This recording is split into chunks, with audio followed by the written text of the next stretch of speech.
everyone, and welcome to the DAX update. Today's the 27th of August. You're on dhtrader.com channel. Right, let's have a look at the DAX chart. We'll have a look at the daily chart first. This is the one you've got on the screen now. I've put a few supports and resistance on it to give you an idea of what the DAX has done, and eventually to kind of give you our views on what you are most expecting, that is, which direction is the DAX going to take. Now, if you look at this chart, most of you will have known, if you are trading the DAX, that we were in a nice upwards movement all the way to the 10,000 mark, which we actually went above. This movement had the weakness, as you can see where I'm underlining now. You've got a bearish divergent that was underlining such weakness in the upwards movement and indicating the possible start of a downwards trend that we did have initiated in July this year, going down, breaking through different supports that we had there, but bouncing back on this main yellow support that you can see here. It bounced on it 3 times to eventually break through it and go down in a more rapid, shall I say, downwards movement. Now, this support that is in yellow that you can see there was an important one. It had held quite strongly the course of the DAX previously, but then again it was broken. We went down, reached the bottom yellow support here that you can see, and we bounced back from that to start a pullback on the downwards movement.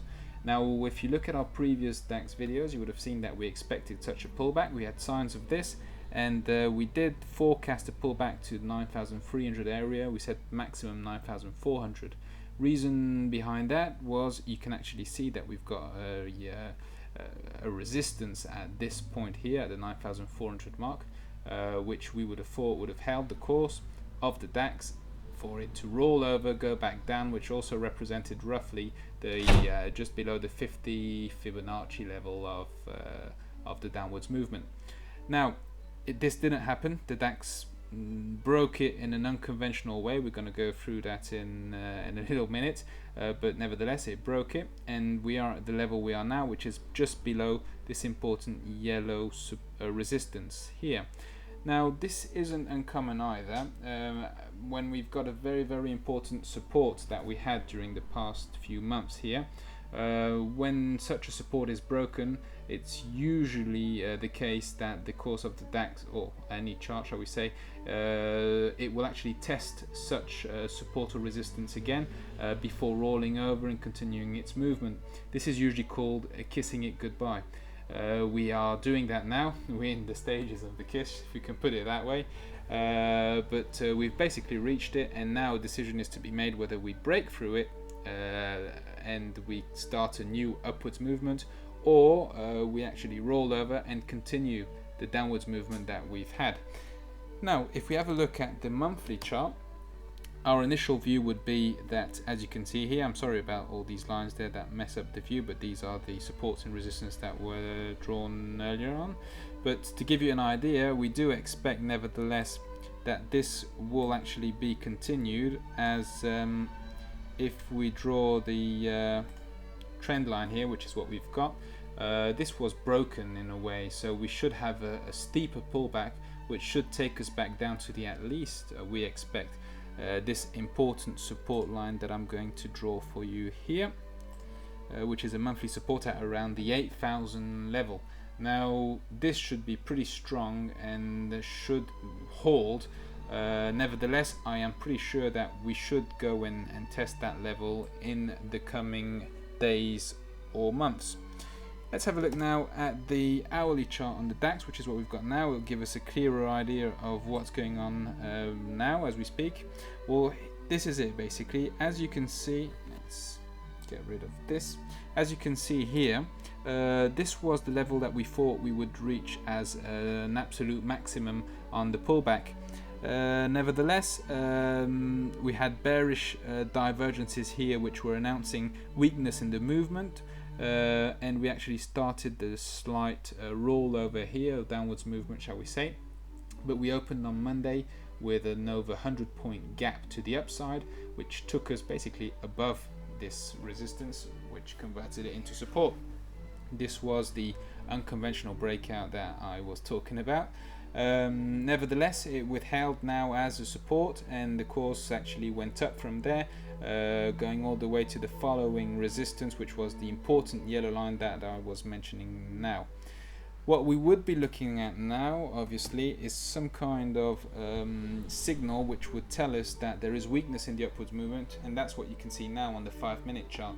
We have an important bearish divergence that I'm underlining there with oversold stochastics, oversold RSI.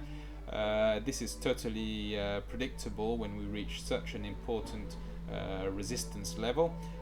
It's obvious that the momentum and the force of the upwards movement is going to die down. This is what happened previously, but nevertheless it didn't die down in a very strong way. I would have expected some kind of shall we say, a downwards move a bit more important to that, maybe going back down to the 9,500 levels to try and test it again. It didn't do that. It actually just went down the equivalent of maybe 20-30 points and continuous sideways movement, which we've got now. Nevertheless, we have done a little sideways movement. We can actually draw a little support there of that movement, and it would seem that we are trying now as we speak to break it to the downside, which is basically what we totally expect. Here, there, you can see this is the pulse of the course. Now, what is the pulse? The pulse is basically an indication that when we've been entering a pulse, this indicates a movement or a violent movement getting ready from no volatility in the market to high volatility in the market. This has actually fired recently to the downside, as you can see there, and this movement is still in action. Nevertheless, this is the 5-minute chart. A 5-minute chart will only show us, shall we say, small time scale movements. On a broader picture, we do want to have a look at bigger time frames, and obviously on the hourly chart it is a bit early yet to have a clear indication of any signal to the downside or breaking this previous resistance. We do believe, our view is that we should be going back down. We will be waiting for confirmation to take short positions, as we've been telling you before. We are convinced that the trend is to the downside on the DAX. The pullback was obviously inevitable. Now we might be reaching this point where pullback is over, and if that's the case, then we'll have some marvelous shorting opportunities on the DAX. Right, well, please stay tuned for any updates that we may have. You can check them all on our website, dhtrader.com. You may also contact us on the eToro website or on our Facebook page. I hope this helps, and if you have any questions, please do not hesitate to contact us.